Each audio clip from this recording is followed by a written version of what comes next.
السلام علیکم ورحمۃ اللہ۔ بچے کا بلا وجہ رونا، یعنی بچے کو کوئی تکلیف نہیں، بلا وجہ بچہ بہت زیادہ رو رہا ہے، بہت ضد کر رہا ہے، یا چھوٹا بچہ ہے دودھ نہیں پیتا ضد کرتا ہے، یا بچے کو نظر لگ گئی ہو، تو اس کے لیے آج میں آپ لوگوں کو ایک عمل بتانے جا رہا ہوں۔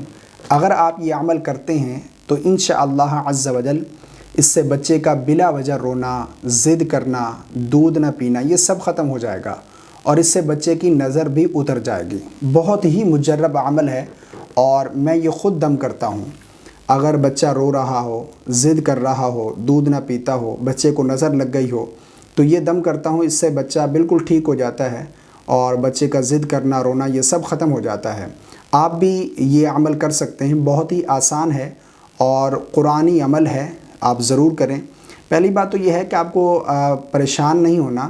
آج کل کی مائیں اگر تھوڑا سا بچہ روئے تو پریشان ہو جاتی ہیں کہ پتہ نہیں بچے کو کیا ہو گیا ہے، حالانکہ بچہ بھوک کی وجہ سے رو رہا ہوتا ہے اور انہیں معلوم ہی نہیں ہوتا کہ بچے کو بھوک لگی، اور بچہ رو رہا ہے اور وہ پریشان ہے۔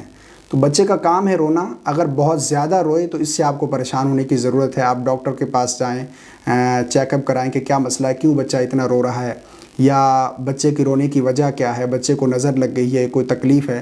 اگر بہت زیادہ روئے تو پھر آپ پریشان ہوں، ورنہ نارمل بچے روتے ہیں، بچے کا کام ہے رونا۔ تو اگر بچہ بلا وجہ، یعنی اسے کوئی تکلیف نہیں، ایسے ہی رو رہا ہے، اسے نظر لگ گئی ہے، دودھ نہیں پیتا، ضد کرتا ہے، چڑچڑاپن ہے اس میں، تو آپ یہ پڑھ کر دم کریں، انشاءاللہ عز و جل اس سے آپ کو بہت زیادہ فائدہ حاصل ہوگا۔ سب سے پہلے نمبر پر آپ نے 3 مرتبہ یا بہتر ہے کہ 7 مرتبہ درود پاک پڑھ لیں۔ 7 مرتبہ یا 3 مرتبہ آپ درود پاک پڑھ کر بچے پر پھونک مارے، دم کریں۔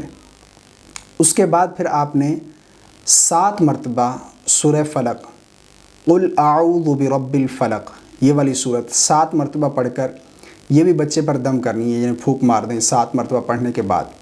اس کے بعد پھر آپ نے سورۃ الناس، قل اعوذ برب الناس، یہ والی صورت پڑھ کر بھی آپ نے 7 مرتبہ، یعنی پہلے آپ نے 7 مرتبہ یا 3 مرتبہ درود پاک پڑھا، بچے پر پھونک ماری، دم کیا، اور پھر اس کے بعد سورہ فلق، قل اعوذ برب الفلق، یہ 7 مرتبہ پڑھ کر آپ نے بچے پر پھونک ماری، دم کر دیا۔ اور اس کے بعد پھر آپ نے سورۃ الناس، قل اعوذ برب الناس، یعنی قرآن مجید کی جو آخری صورت ہے، اس کو پڑھ کر آپ نے 7 مرتبہ یہ بھی بچے پر پھونک مارنی ہے، دم کرنا ہے۔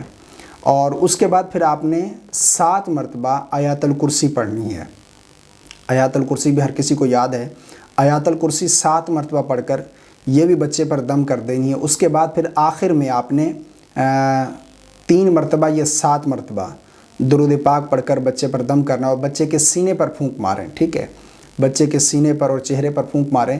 اور اگر بچہ دودھ نہیں پیتا تو جو فیڈر ہے بچے کا، یعنی اگر ماں کا دودھ نہیں ہے، اوپر کا دودھ پی رہا ہے، تو پھر وہ فیڈر پر، دودھ پر جو ہے پھونک مار دیں تو وہ پلائیں، تو انشاءاللہ عز و جل اس سے بچہ بالکل ٹھیک ہو جائے گا، اور گھبرانے کی بالکل ضرورت نہیں ہے۔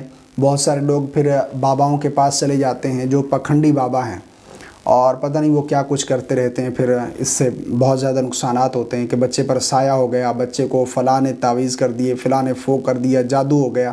تو گھبرانے کی ضرورت نہیں ہے، آپ یہ پڑھ سکتے ہیں، اور قرآن پڑھنے کے لیے کسی کی اجازت لینا یہ ضروری نہیں ہے، ٹھیک ہے۔ بعض لوگ کہتے ہیں کہ جی ہمیں اجازت ہے، ہم کر سکتے ہیں۔ میری طرف سے تمام کو اجازت ہے، جو بھی کرنا چاہے، ٹھیک ہے۔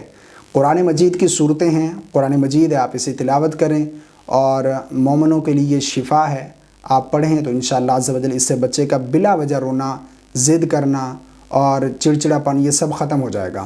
بہت ہی مجرب عمل ہے، میں خود یہ عمل کرتا ہوں، آپ بھی کریں، انشاءاللہ عز و جل آپ کو بھی بہت زیادہ فائدہ حاصل ہوگا۔ امید کرتا ہوں میری باتیں آپ کو سمجھ آ گئی ہوں گی۔ اللہ تعالی ہم سب کو سمجھ کی توفیق عطا فرمائے، آمین۔ السلام علیکم ورحمۃ اللہ۔